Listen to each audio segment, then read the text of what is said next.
Petit débrief rapide, vite fait, parce que le Barça va commencer là dans quelques minutes, donc on y va direct. Le Real a remporté sa victoire 2-1, enfin 1-2 contre Las Palmas, victoire logique et méritée en soi, il n'y a pas de souci avec ça.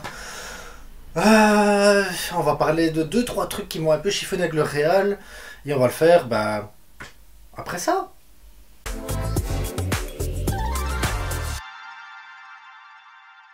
Donc le Real s'impose, il y a 2-3 trucs avec Ancelotti qui m'ont un peu dérangé. Donc la dernière fois j'ai dit qu'Ancelotti gérait mal un peu l'effectif. Donc ici il a décidé de faire un peu de rotation.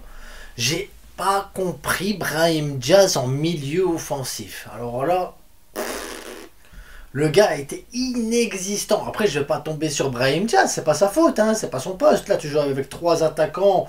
Pourquoi le mettre milieu offensif? Vinicius à gauche, Rodrigo dans l'axe, tu mets Brahim Diaz à droite, et voilà, tu vois quelque chose. Là, Brahim Diaz en 10, mais t'as rien vu, rien.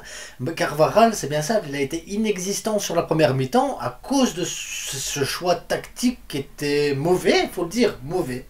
Tout simplement mauvais. Vinicius qui finit homme du match, j'aurais mis Camavinga, moi, homme du match, parce que Camavinga était partout. Il était partout, il faut dire ce qui est, Camavinga était partout. Las Palmas qui n'a pas joué un bloc défensif, bien au contraire, ils ont gardé leurs principes et c'est ça que j'aime bien avec Las Palmas, que j'aime bien avec Pimienta, donc l'entraîneur de Las Palmas, c'est qu'il n'a pas peur de jouer au foot, de sortir proprement les ballons, il joue haut. Et après, comme voilà, tu joues avec Mounir et avec Sandro, des anciens du Barça, donc évidemment, offensivement, c'est pas, voilà, c'est compliqué. C'est comme toute équipe made in Barça en fait, hein. C'est compliqué toujours le côté offensif quand tu veux sortir proprement les ballons. Mais après, gros match quand même, franchement, Mika Marmol a fait un gros match.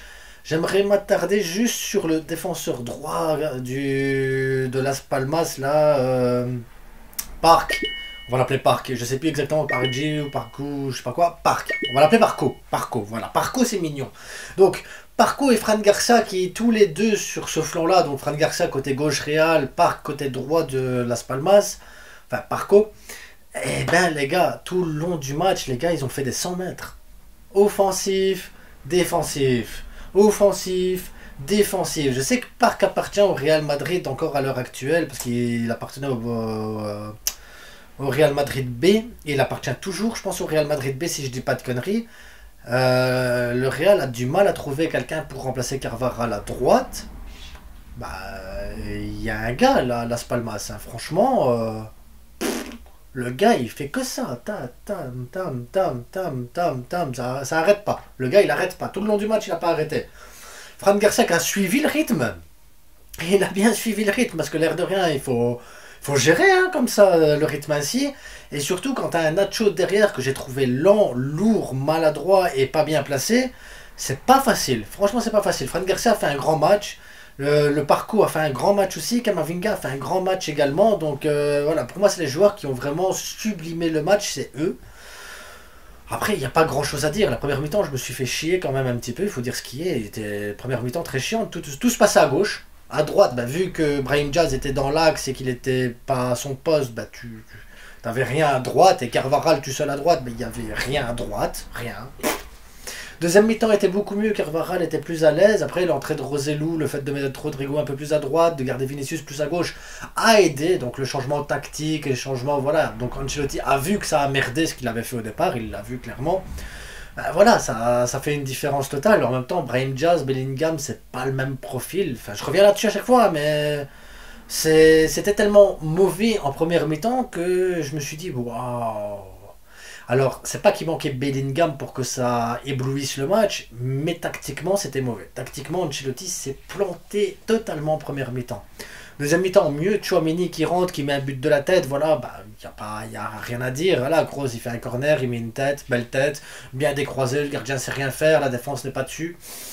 Voilà, c'est tout, voilà, le Real a gagné son match, malgré, encore une fois, Las Palmas qui marque le premier but, je me dis, Las Palmas il marque, mais je me suis pas enflammé, parce que j'ai pas senti un Las Palmas qui pouvait aller chercher mieux que ce but-là, et j'ai pas senti un Las Palmas qui pouvait défendre en bloc bas, parce que ils sont pas, c'est pas une équipe qui défend en bloc bas, c'est pas une équipe qui a cet alignement parfait, c'est pas une équipe qui peut se permettre. Il y a des défauts, ils sont au milieu de classement, ça se voit. Et le Real Madrid, techniquement, ont la capacité de pouvoir passer ce genre de défense, je ne vais pas dire facilement, mais voilà, assez tranquille quoi. Donc Vinicius se met à but, la passe de Camavinga elle est magnifique aussi. Hein. Après je parle de la passe de Camavinga qui est magnifique, mais l'appel de Vinicius qui regarde avant de démarrer la défense, comment elle est alignée pour pas lui se faire avoir et démarrer au moment de la... Le timing était parfait, le timing du but était parfait, frappe de demi-volée du gauche parfaite aussi, gardien sait rien faire, donc... Non, bon... J'ai pas envie de dire un beau match. On a une belle deuxième mi-temps avec pas mal d'actions, pas mal de trucs, pas mal de choses qui se sont passées. Mais une première mi-temps qui pour moi a été désastreuse à cause des choix tactiques d'Ancelotti. Ouais, clairement. Les choix tactiques d'Ancelotti, voilà. Rudiger, là, à la fin avec des crampes. Donc, bah oui, mais en même temps, tu te dis bah, qui tu veux mettre en défenseur central vu que t'as que Rudiger. Donc voilà, il faut espérer pour le supporter du Real Madrid et pour le club du Real Madrid que Rudiger se blesse pas avant la reprise de la Ligue des Champions parce que il est tout seul. Il est tout seul quand même les gars. Carvajal c'est pareil à droite, il est tout seul. À gauche t'as encore Fran Garcia, t'as encore Mendy. Mais à droite et dans l'axe, c'est chaud pour le Real Madrid. À moins de remettre Tchouaméni là, mais tu vois que Tchouaméni, quand même, en milieu de terrain, il apporte plus qu'un défenseur central. Voilà, match du Real Madrid, victoire, 3 points. Il n'y a pas, y a pas grand-chose à dire sur ce match-là. Voilà, Ancelotti a fait tourner un petit peu. Ça a eu de la réussite. Voilà, il n'y a pas... Il y a pas de fait de match, il n'y a pas d'arbitrage bizarre, il y a rien les gars, un match de foot normal avec des buts normaux, avec des joueurs normaux, avec voilà, un Real Madrid qui est premier au classement contre les 8e, donc une victoire logique par rapport au classement, il y a... Voilà, félicitations au Real Madrid d'avoir pris les 3 points à Las Palmas contre une bonne équipe de Las Palmas. J'aime bien Las Palmas. Franchement, c'est une équipe que j'aime bien. Je voulais voir Mika Marmol. J'ai pas été déçu. Mika Marmol est un bon défenseur. Il y a 2-3 joueurs qui m'ont bien surpris. L'autre, je vous dis, le défenseur droit, la Parco, très très bon. Franchement, le Parco, j'ai bien aimé.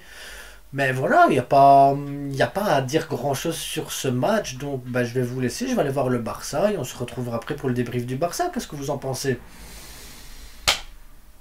Le Real a gagné en toute légitimité, en toute légalité, et c'est bien, de temps en temps, c'est bien, c'est vraiment bien, non? Je sais pas ce que vous en pensez, les gars, c'était un match de foot, waouh, un match de foot, voilà. Ah ouais, quand il n'y a rien à dire, c'est dur de faire un débrief en fait, hein, les gars, parce qu'il y a rien à dire. Rien à dire. Brahim Diaz, Ancelotti, je l'ai dit. Carvajal, je l'ai dit. Rudiger, j'en ai parlé. Vinicius, voilà. Rodrigo, un peu moins en dessous. Fran Garcia, gros match. Nacho, je l'ai trouvé nul. Camavinga, pour moi, homme du match. Pour moi, c'est l'homme du match. Kroos a fait le match qu'il devait faire. Voilà, sans plus, ni moins. Ah, c'est propre. Ceballos, ah oui, Ceballos, il est nul. Ceballos, c'est nul. Très nul, il apporte rien, mais rien. Rien. Ouais, rien. Pas de plus, pas de moins, hein. Rien. Et voilà. Voilà. On se retrouve après, les gars. Débrief à chaud du Barça. En attendant, portez-vous bien et n'oubliez pas le plus important, c'est que du foot.